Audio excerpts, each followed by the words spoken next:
Well, greetings and salutations, everybody. Welcome to my YouTube channel. My name is John Campea, and this is a companion video. What are companion videos? Well, I'm glad that you asked. See, every day on the John Campea Show, we take time to take live questions, but often we don't have time to get around to all the live questions that get sent in. But I want to make sure those questions get answered in a video, so I gather them up and we address them here on companion videos. So, without wasting any time, let's start getting caught up right now. And we're going to get things started with Sky Amazing Guy, who writes, how the heck does the suit in Iron Man 1 from 2008 look better than anything in the recent films? I totally agree. And this has nothing to do with the nanotech or anything, but for whatever reason, the Iron Man armor to me in Iron Man 1, not the Mark 1, but you know, the one he ends up in the movie with, is easily to me the best looking Iron Man armor there is. Everything after that, it just, to me, it got progressively worse and worse. Not that Iron Man got worse and worse, not at all. But to me, the look of the suit, and I'm still okay with the look of the suit, but progressively, I thought it got worse and worse. To me, that first Iron Man suit is the best one, appearance-wise anyway. It also made more logical sense. I like that it was a little bit more grounded than the magic nanotech stuff that he uses now, but I agree with you. I think that first one looks the best. All right, next one is The Hero, who writes, Keanu gave out details for Bill and Ted 3. It'll be a doomsday clock against writing their fabled song. So excited. I would love to see Death and Station return. Well, that's actually not new. That sort of detail came out, gosh, I want to say months ago now. Came out months ago, like when they officially stated that the movie is now back on and they're doing it. That kind of whole scenario came out that they got to race against the clock to get this song that's going to save the universe. Because we catch up with Bill and Ted now, much later in their lives. They have kids now and families and stuff like that, and they still haven't written the song that they were destined to write. So now they're up against some kind of clock. Now, what the further details of that are going to be, I don't know. And even though it's probably already in production, I'm still kind of adopt with this Bill and Ted thing, I'll believe it when I see it kind of scenario. Because come on, they've talked about, woo, Bill and Ted 3 is happening, and then it fall through. It's happened a few times. Now, look, it does look like it's completely happening now, and they're probably in the midst of shooting for all I know right now. But I refuse to get too terribly excited about it until I actually see something from it. Then I'll get a little bit more excited about it. All right, Darklock 63 writes, in all the speculation on who kills Danny, everyone seems to be forgetting on one little thing, Drogon. He either needs to be dominated or killed. You know what? That reminds me of a theory that I've heard that goes back to one of the prophecies. I think there's a very good chance Bran just wargs into the dragon and just permanently takes over the dragon. I think that's a very strong possibility. I'm not saying that's what's going to happen. I'm not saying I'm putting my money on that, but I like that theory, and that could address a lot of different things, and it would make a sense of a lot of other things as well. I'd give it a good 20% chance that that's what happens. Don't know for sure, but I'll give it a good 20% chance that what happens. Ryan Lohner writes, yesterday's butt printer quote was from Doom Patrol. You know, I thought about that afterwards, but I couldn't remember. But even then, I can't remember exactly what episode it was. I think I'm one episode behind, but I know it wasn't in the episode I'm behind on. Again, I am loving that show, Doom Patrol. Absolutely eating that up. Thank you guys for getting me to watch that. All right, Razor's Edge Frisbee writes, I just want to see a trailer for The Lighthouse, director of The Witch's Next Horror Movie. It's starring William Dafoe, Rob Pattinson, and Anya Taylor-Joy. Yeah, it's set like at the turn of the century, I think, in Maine. And it follows this lighthouse keeper whose name, I kid you not, his name is Old. So I don't know if that's kind of like a fairy tale kind of naming mechanism. Like some girl is in it, they'll name her Girl. And some, I don't know, but it sounds, look, the fact of the matter is, I really liked The Witch. I know there were some people that didn't dig it so much, and that's cool. I thought it was just oozing with tension. I thought it was great. I thought it was wonderful. I've been really excited to see what he does next, so this is going to be an interesting one to see, Razor's Edge Frisbee. All right, Rob Plus writes, hey, John, love the show. Thank you so much, Rob.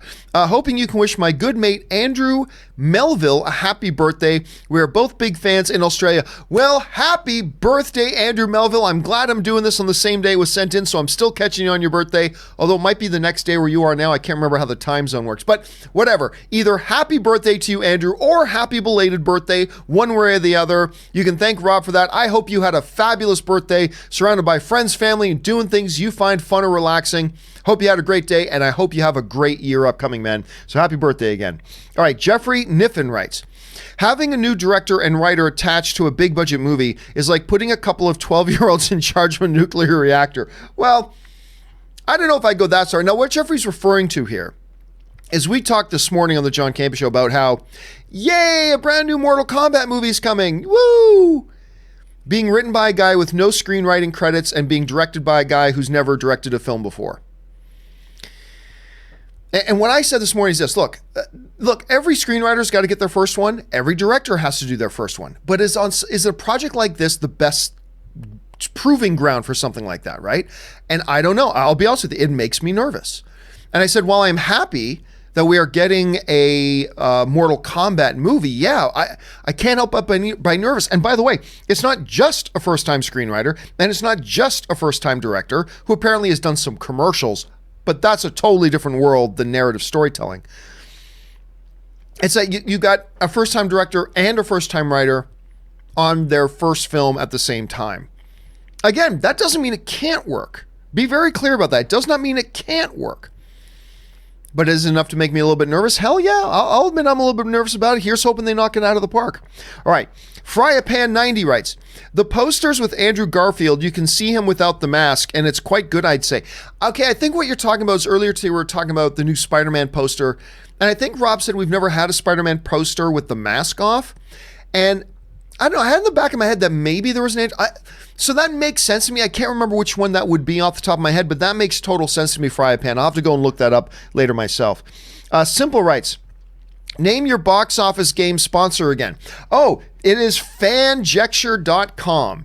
I really like Fanjecture an awful lot. I'm really happy with them. I remember I first discovered them because one of the guys over at Fanjecture is a regular viewer of our show, and I went to go check out the site, and I love the game. And then they became a sponsor of the show as well. So by all means, go and check out fanjecture.com, sign up, play the game. It's free, all that kind of stuff, and it's a lot of fun. So go check it out, man. Thanks for asking about that, Simple. I appreciate that. All right, FM Sorcerer writes, would you argue that this slew of new streaming services can be compared to the decade-old boom of websites competing for the throne of the internet? You're talking about back before like the bubble burst and all that kind of stuff, the big new, the .com era as it was exploding. There are some similarities, but it's also very, very pragmatically different in the sense that, and we're talking about, a couple of dozen new pay over the top streaming services coming, as opposed to millions of websites popping up and competing for dominance of this new e-commerce era. Remember that back in the day? It was the new e-commerce era. So there are some similarities, but I don't know that this is a direct comparison just because they are so fundamentally different. And there's different types. Like you've got some like Disney Plus that are going for the purchases. They want people to sign up for the service. You got Universal Comcast coming that's going to be free and ad supported. So people don't even have to buy it or pay for it every month. That's interesting as well. So we'll see some similarities, but I wouldn't necessarily make the comparison myself. Okay. The MacDougal Bugle writes, I like that name. So no snap happened in that one timeline where in 2014, Thanos, Gamora, Nebula left for good. If Thor wants to see Heimdall and Parker wants to see Tony, they can go over. I know it. Again, lazy storytelling. I hate. Again, let me be clear. There are instances when time travel in movies works great. There are instances where multiple different dimension stuff works great. But in general, I find time travel and multiple dimension stuff to be the absolute laziest of the lazy man storytelling devices. It's like we can't come up with a good way and compelling way to tell this kind of cool story. Introduce time travel or multiple dimensions. It solves all of our problems. To me, it's the laziest of the lazy. But again, there are those that made it work, and hell, if Endgame wasn't hell of an entertaining film. So, but again, I just don't like it as a premise. I think it sets up your universe to become a bloody mess, but we'll see how it evolves over time. Because you're right, MacDougal. If they want to see Tony, just pop on over to that other Earth, the one where they took out Thanos early, where everything's happy and sunshine and rainbows. Go see Tony there.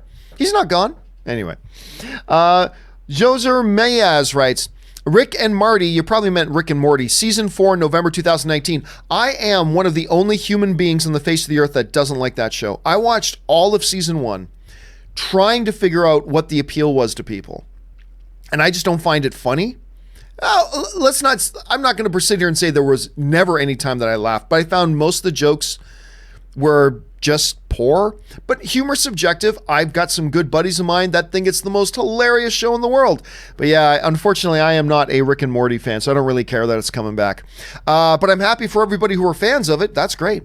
Shuriken48 writes, does Disney taking full ownership of Hulu explain why Disney Plus is only $8 a month? No. If anything, them having to spend another $6 billion just to take over the balance of Hulu would make you think they need to increase the price of $8 a month or $7.99, wherever it's going to be for Disney Plus streaming. No, them taking over that does not explain that price. But I think they're looking at it very independently.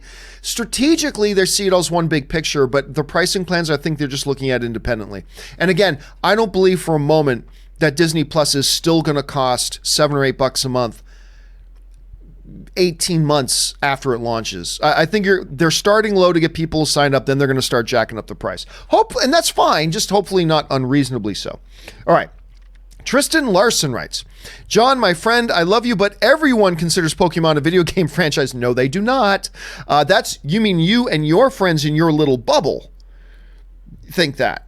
But I guarantee you, if I email my sister tonight and say, hey, what's Pokemon? She's going to tell me it's a cartoon. That's what my sister's going to tell me. If I contact my cousin and say, what's Pokemon? They're going to say, isn't it that thing? Or at best, it's that cartoon that was turned into the mobile, Pokemon, what is it? Pokemon Go? Is that what it is, where it became a big phenom? But they're even going to think that came out of an anime. Now, those in the know differently. But no, not everyone knows it's a video game franchise primarily. That's just not true at all. But like you and your bubble, I'm sure, but a lot of people's bubbles are different, and that's just not the case. But again, I concede that technically speaking, you are absolutely right. It is a video game franchise technically, but I don't think of it in those terms because of how most people know it. That's just me though. All right, Zach Lucelle writes, yo, Rob and John, shalom, Rob, and happy birthday. That's right, it was Robert Meyer Burnett's birthday today, and many more. I just have this to say. What would Joris say? I think he would be beyond ashamed. I don't know. I mean, here's the thing about Jorah. He was so smitten with Danny. I think Danny could have clubbed a baby puppy to death with a brick, and Jorah would have gone, wonderfully done, my queen. I mean, honestly, he was a great character and a great man away from Danny. But he was so, and this is part of what made the character great. That gave him multiple dimensions. He was so smitten with Danny that to him, Danny could do no wrong. Even when Danny's convicting him of something, in his eyes, she can do no wrong. Even when Danny is sending him away, in his eyes, she can do no wrong. And that's part of what made him such a compelling character. And maybe deep down he would have been troubled, but I believe he would have expressed nothing but support. Maybe I'm wrong about that, but it's interesting. We'll never know now. Paths Unwritten writes, can Lovecraft's psych horror be adapted into film? Look, it goes back to the old argument about Felipe the sentient dancing microphone. Anything can be made into a good movie. Anything. I can make a movie about Felipe the sentient dancing microphone, and if it's the right idea, and then a great script with great dynamics and a good narrative and all that kind of stuff, and then I get the right director involved who really knows how to bring that to light, it can work. I'm not saying it would work, but it can. It's possible. And I go back again to the whole thing about the Lego stuff, right? Who would have ever thought, wait a minute, you're going to make a movie about Lego? The square little plastic building blocks that you step on and swear. You're going to make a movie out of that? And it's fantastic. So yes, I mean, look, everybody knows it would be incredibly difficult to do that, but you can do it and it can work. Doesn't mean it would work. Doesn't mean it would probably work, but is there a way to do it? Sure there is, because they made a Lego movie. Josie C. Diaz writes, would a Back to the Future reboot, would it be a good idea?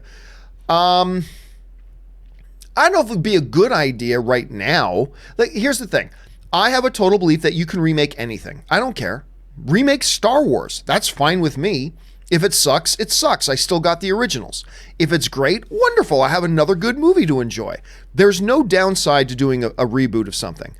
I just don't know if right now you could financially do well with the Back to the Future movie. I think you can in about 5 or 10 more years maybe, but right now it's still so popular with the current pop culture. Give it a few more years where you're going to have more of an audience that hasn't seen the originals yet, then launch it, and I think you could do it. Now, would I give the green light to it? No, but not because I think it's a bad idea, but only because I don't know that it would make money. That's the only thing that would stop me. Philosophically, I have no problem with them doing it, and maybe someday there is a good time for them to do it. So, but it could work. It absolutely could work. All right. Ryan Lohner writes, and this is the final question of the day. Ryan Lohner writes, 4 Weddings and a Funeral is 25 years old. I know, it's crazy. There are a number of films that celebrated 20th and 30th anniversaries this year. That's like, oh my God, those movies are how old? 4 Weddings and a Funeral is one of them. Wonderful film. Hugh Grant, the girl from Groundhog Day, Annie MacDowell. It had at least a couple of Oscar nominations. I know it was nominated for Best Picture. It might have had 1 or 2 other things as well, but great movie. If you haven't seen it, check it out. But oh my God, yeah, 25. Somebody mentioned that the other day, that the 25th anniversary of 4 Weddings was coming up. Crazy. I mean, that's, oh my God, it's the feeling old thing again, man. It's the feeling old thing again. All right, guys. We are now all caught up. Thank you guys for sending in all those topics, not only because you send in great questions for us to talk about and have fun with, but also because you support the channel when you do. So I appreciate that very much. Don't forget, guys, the John Campea Show is back again in the morning. We got a ton of good stuff that we've already lined up to talk about. Did the Doctor Strange... did the Spider-Man Far From Home producer just give away a major spoiler about Mysterio? John Wick's director's talking that they're already planning number 4. Whole bunch of other things. You guys got to come back tomorrow for me, Rob, and Ashley as we talk about these topics and more.